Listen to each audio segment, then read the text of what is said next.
Bonjour à tous et bienvenue pour cette nouvelle édition d'FMC TV. Vous le savez, chaque semaine, l'actualité de votre région en images. Tout de suite, je vous propose de découvrir le sommaire. C'est parti, vous avez un mois pour faire de bonnes affaires. Une nouvelle décision favorise la construction de l'incinérateur de Villers-Saint-Sépulcre. Ordi 60 à Brenouille au collège René Cassin, des ordinateurs pour les collégiens. Et puis un incendie de parking dans le souterrain à Nogent-sur-Oise du côté de la rue du Dépôt. On terminera avec les commerçants de Breuil-le-Vert qui acceptent encore les paiements en francs. Une bonne manière d'écouler vos dernières économies. L'opération prend fin le 31 janvier. Ça y est, c'est parti pour les soldes d'hiver. Elles ont démarré, ça va durer pendant un mois de bonnes affaires, même si des sondages montrent que les gens sont un petit peu moins intéressés, budget oblige, par les soldes de cette année. Les commerçants s'attendent quand même à pouvoir faire de bonnes affaires. En tout cas, nos caméras étaient là et on vous a vu à l'œuvre. Les soldes d'hiver sont lancés. Depuis mercredi, les commerçants proposent des prix réduits sur leur ancienne collection et invendus.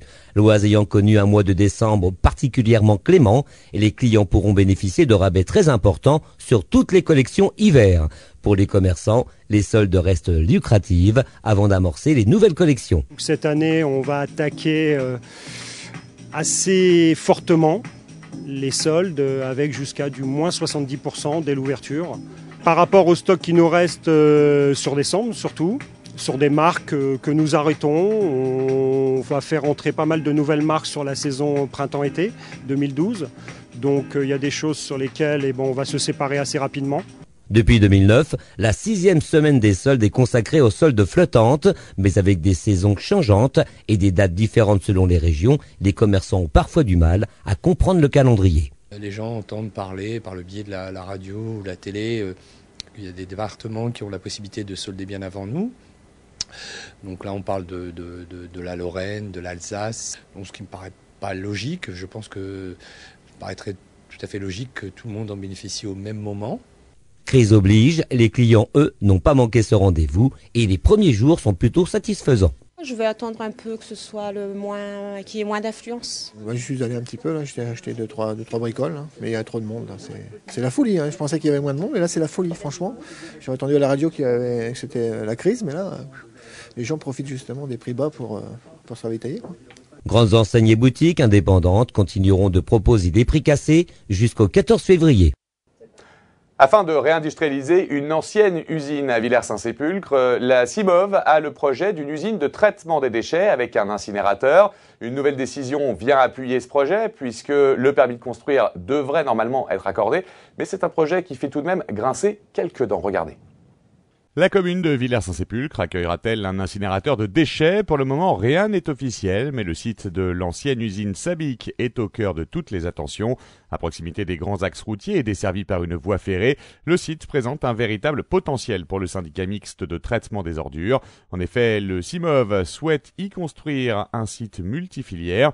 Pour l'association anti-incinérateur, l'arrivée d'un centre de traitement des déchets n'est pas envisageable. On n'est pas uniquement dans le combat du non à Villers, on est du non à un deuxième incinérateur que nous estimons potentiellement dangereux, mais complètement inutile, et puis coûteux et complètement passéiste, puisqu'il existe des alternatives à l'incinération et à l'enfouissement également.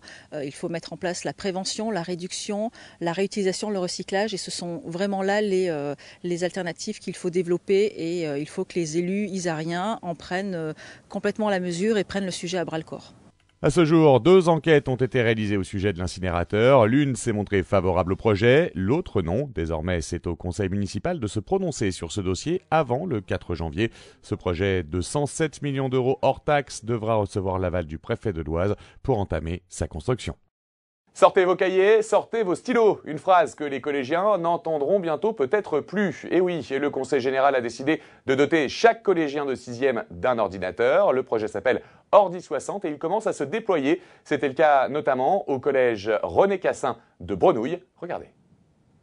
Cette semaine, le collège René Cassin de Brenouille remettait aux élèves de 6e un ordinateur portable dans le cadre de l'opération annuelle Ordi 60. Cette opération organisée par le Conseil général de l'Oise participe à la mise en valeur du numérique en tant qu'outil pédagogique. Le Conseil général se veut à la fois le véhicule d'une éducation moderne, avec des moyens modernes, donc ça c'est l'ordinateur, et puis se veut aussi d'être très près de la jeunesse et de favoriser son essor. Équipé de 65 logiciels éducatifs et d'un programme permettant de limiter les heures de connexion, l'Ordi 60 sera remis à 11 000 élèves supplémentaires en classe de 6e d'ici la fin de l'année scolaire. À Brenouille, le dispositif a séduit les élèves, mais également leurs parents. Ouais, je trouve ça génial parce que c'est quand même un sacré budget, un ordinateur portable, et comme ça évitera qu'elle me pique le mien. Les accessoires, il y en a beaucoup. Puis, ça va servir. Il va attendre que papa et maman mettent le contrôle parental et après il pourra s'en servir.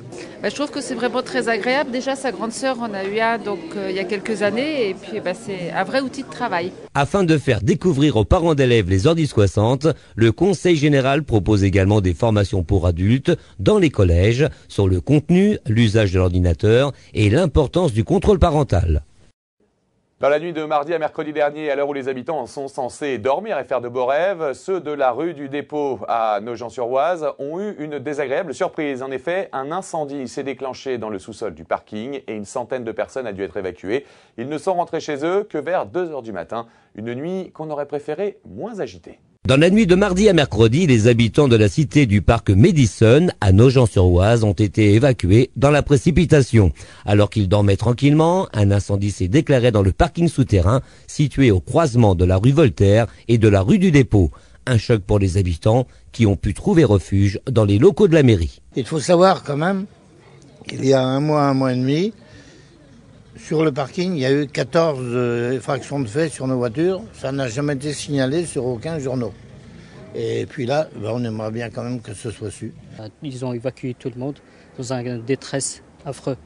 Je ne vois pas l'utilité. Pourquoi les gens, ils vont gagner quoi pour faire ça? Pour des gens qui sont innocents, on dort et en fin de compte, pour prendre un incendie comme ça, c'est horrible. Horrible. Vous trouvez votre voiture calfeutrée comme ça, votre appart dans un sale état, j'ai 3 enfants asthmatiques. C'est affreux. Après sécurisation des lieux, les 111 personnes évacuées ont pu regagner leur logement vers 2 h du matin.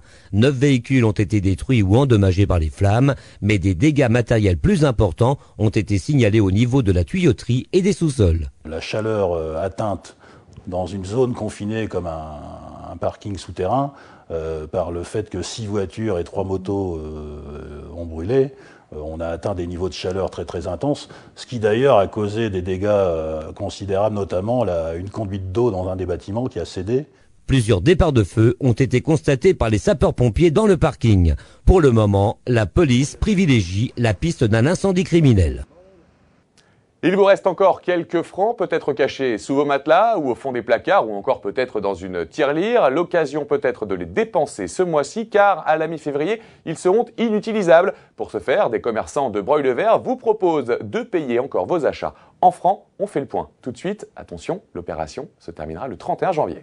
Et si le franc s'invitait à nouveau dans vos porte-monnaies, jusqu'à la fin janvier, l'auto-école C'est permis de Broglie-le-Vert permet aux élèves de payer leur permis de conduire avec les derniers francs. Mais il y a une condition, seuls les billets de 50, 100, 200 et 500 francs sont acceptés pour l'opération. Pour Barbara Renaud, la gérante de l'auto-école et instigatrice de ce projet, payer avec l'ancienne monnaie est devenu une attraction pour ses élèves visiblement intéressés par l'action. Je me suis dit, s'il en reste un petit peu chez les gens, pourquoi ne pas en faire profiter un petit peu tout le monde, à savoir donc amener les francs à l'auto-école et payer donc leur permis avec cette partie-là et finalement alléger le coût du permis de conduire parce que les francs, plus personne n'y pensait.